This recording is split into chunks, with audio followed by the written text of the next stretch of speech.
someone else running your business. Yes. You know, that may have been Clifton Corbin, actually. I'm Yes. just getting a reminder, and I was at that session, and I found that so instrumental. Walk through your business, just the way that you said, all the equipment, basically the assets, take inventory, but imagine someone else doing your job. You're trying to sell this business, which means by default, we're not going to be owning this business anymore. That's right.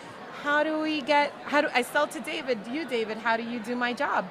And so that makes, they're just these little things that we think are complicated, and they're really not, but they do take time. That's right. And they do need to get done if we want to get some good money for our business. And and this is the biggest takeaway I want to give to everyone, is that when you document these things, don't worry about them being inaccurate Perfect or wrong. Legal order. They don't have to be perfect, because once it's down, these things are easy to edit. That's so and true. in my own history, I've had businesses that I've started where I've just imagined how I wanted things to be done. And then once we got out there and started serving customers, we realized, this isn't feasible. We can't do it quite this way. And we sort out a different thing. And it's so easy just to take your checklist or your form or whatever you're using to kind of guide the employees and just make your edits. That makes so much sense. Make some changes. That makes so much sense.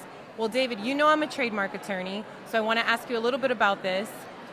Obviously, when you're in a transaction and you're selling a business, at some point it comes up, do you own the assets? And that can include registered trademarks. How much of an impact does that play in a sale? Does the conversation start with, do you own the name? Do you own the logo? Does that come up later in a transaction? Is that maybe due diligence? When does that conversation come up? A lot of my clients are not sure if it's worth it to invest in registering their trademarks. We'll do it at the sale, or how important is that for someone that's looking to buy a business? If I want to buy a business, I want to know that you own the name of the business, because that's just me as a person, not even as a trademark attorney, but when does that come up in your line of work? So there's two ways to sell a business. You either sell it with the help of someone that knows this process, or you try to do it on your own. And so if you're working with someone that knows the process, they're going to give you a heads up about some of the things that are going to be required as you move through the process. Right. Most buyers are just going to assume that you own and control these things, right? And if you've got a name that you're operating, we don't like assumptions for several reasons. If you're operating your business under a certain name, they're going to expect that it's at least registered as a DBA name, for example, right? And so they'll make an offer, you can work out a deal, and part of that deal will be a period of due diligence. And this is when they start to invest more money just to make sure everything you've shared with them is accurate. Right. And so they're going to have helpers. They're going to have, if you have machinery in your business, they might have a mechanic. Right. But every buyer is going to have a CPA and an attorney. And those people are going to have their checklist. So the CPA is going to go through financial stuff. Their attorney is going to go through different things, ask for things like tax certificates from the government saying that this business is up to date on its filings and all that kind of thing. And I have been part of deals where people have let registrations of things like names lapse. Oh, wow. And then the question is, well, can the buyer register the name? Is it available to be registered? Will we now be in conflict with some other person elsewhere in the jurisdiction who just happened to register that name or a similar name? Right?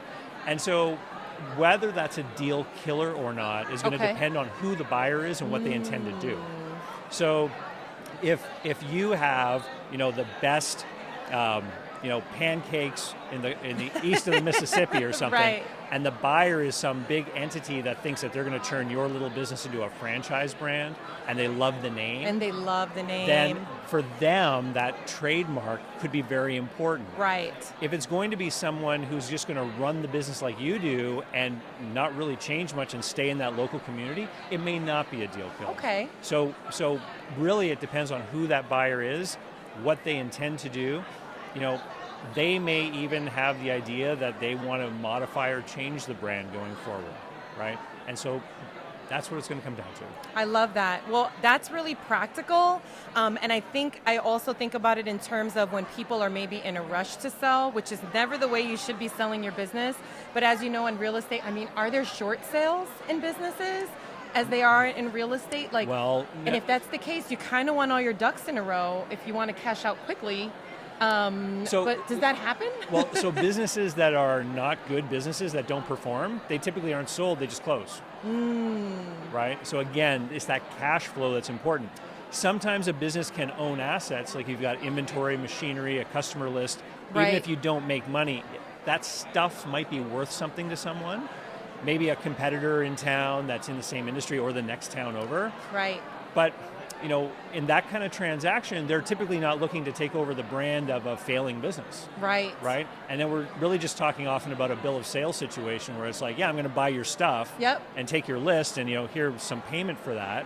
That would be sort of a liquidation or the most equivalent thing to a short sale, I think, for small business. Okay, that's interesting. I mean, I've heard of those things. I know I had to dispense of my assets very quickly. And I think like sometimes we don't understand what that means. Or there's an emergency and someone, their business might be their only ability to have like access to some sort of cash flow.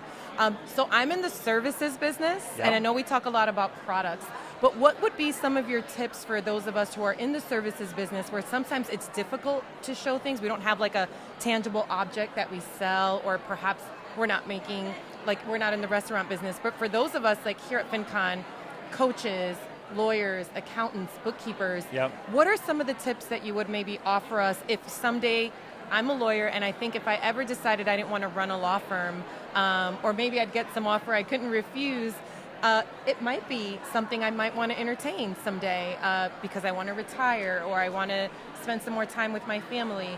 What are some of the tips you would have for someone in a services-based business that would maybe want to sell their business someday? Well, it's interesting that you're talking about FinCon because a lot of the people here are creating content online like yourself. Yes.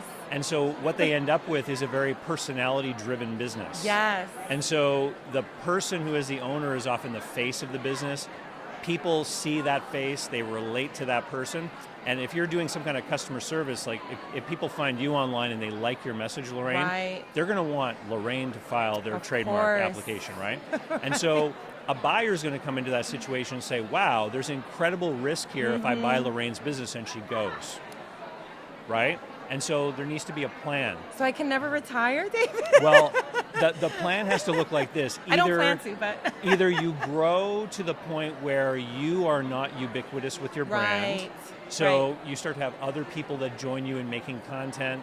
I'll give you a great example. Tony Robbins is a well-known speaker. Yes. If you listen to his podcast, he does not host his own podcast. Right. It's last time I listened to it, there was a young woman who was the host, and then she would talk about things and then play clips of his audio content from engagements that he had done, right? Absolutely. And so Dave Ramsey too. Dave Ramsey does it too. Ramsey Solutions. I mean, we see this evolution of the brands. Yep. That makes so much sense. So if you don't do it, here's what the deal to sell your business is going to look like. Okay. It's going to look like something between a business sale and an indentured service contract. Oh. Because you are going to end up with some sort of payment or consideration that is going to be tied to your participation through a handover period where the goodwill can transfer from you to that new owner. And so, there's lots of examples of this. In fact, there are some people that sell their business and don't make it public that they've sold their business. They may present it to the public in a different way. Right. It might be something like, I'm planning to retire, so I've taken on a partner to help me with my firm. Right. And they tell everybody that they're now partners, an older person and a younger person. And in reality, the younger person has bought the business. Right. But they make this presentation so that the clientele can see them. that the person they know, the older person, is still in there. Right. But now maybe they're only in the office 2 days a week. Right. But they're still going to the chamber golf tournament or whatever. They're still acting as a face of that organization and encouraging people with respect to the new owner, like, oh, don't worry about your tax return this year. The new person is fantastic. They're going to handle you. Right. After the clients get used to the new person being around for a couple of years, the older person can then finally leave, exit stage left sort of thing. And so amazing. If you're looking for that clean cut, get your money and leave, it's going to be very difficult in this kind of business.